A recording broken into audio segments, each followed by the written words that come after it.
ईमानदारी का सुनहरा फल। एक छोटे से गांव में माधव नाम का एक गरीब किसान रहता था। उसके पास सूखी और पथरीली जमीन का एक छोटा सा टुकड़ा था। जहां गांव के बाकी किसान कड़कती धूप और सूखे से हार मान चुके थे, वहीं माधव रोज सुबह सूरज निकलने से पहले ही अपने खेत में पहुंच जाता था। वो अपनी पुरानी कुदाल से कठोर जमीन को खोदता और उम्मीद की तलाश करता। माधव का बेटा अंकुर अक्सर अपने पिता की मदद करने के लिए खेत पर आता था। वो मिट्टी के एक छोटे घड़े में घर से ठंडा पानी लेकर आता। अंकुर ने अपने पिता के चेहरे पर थकान देखी और पूछा, पिताजी, क्या इस बंजर जमीन में कभी फसल उगेगी? बाकी सब तो कहते हैं कि यहाँ मेहनत करना बेकार है। माधव ने अंकुर की आंखों में झांकते हुए कहा, बेटा, जमीन कभी धोखेबाज नहीं होती। अगर हम पूरी ईमानदारी और कड़ी मेहनत से इसमें पसीना बहाएंगे तो ये हमें निराश नहीं करेगी। बस अपना धैर्य मत खोना। माधव फिर से अपने काम में जुट गया और घंटों तक मिट्टी खोदता रहा। एक दोपहर जब माधव जमीन को गहरा खोद रहा था, उसकी कुदाल किसी सख्त चीज से टकराई। उसे लगा कि शायद कोई बड़ा पत्थर होगा।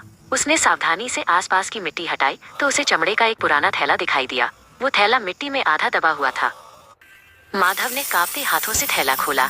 उसकी आंखें फटी की फटी रह गईं। वो थैला सोने के सिक्कों और कीमती गहनों से भरा हुआ था।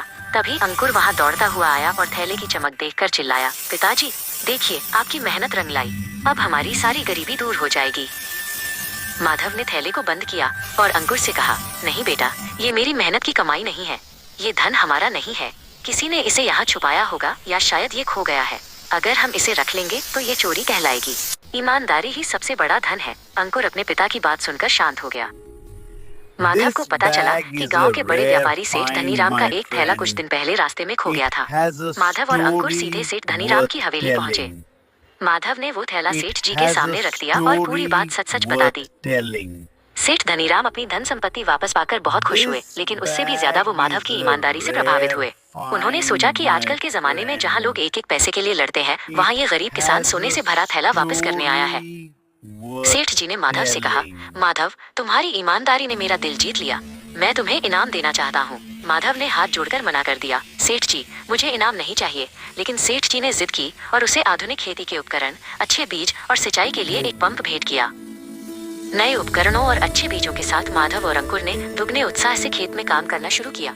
अब उनके पास सिंचाई के लिए पानी की भी सुविधा थी। उन्होंने दिन रात एक कर दिया और मिट्टी की अच्छी तरह से देखभाल की। कुछ महीनों बाद वो बंजर दिखने वाला खेत लहलहाती हरी फसलों से भर गया। पूरे गांव में माधव के खेत जैसी फसल किसी की नहीं थी। अंकुर खेत के बीच खड़ा होकर खुशी से झूम रहा था।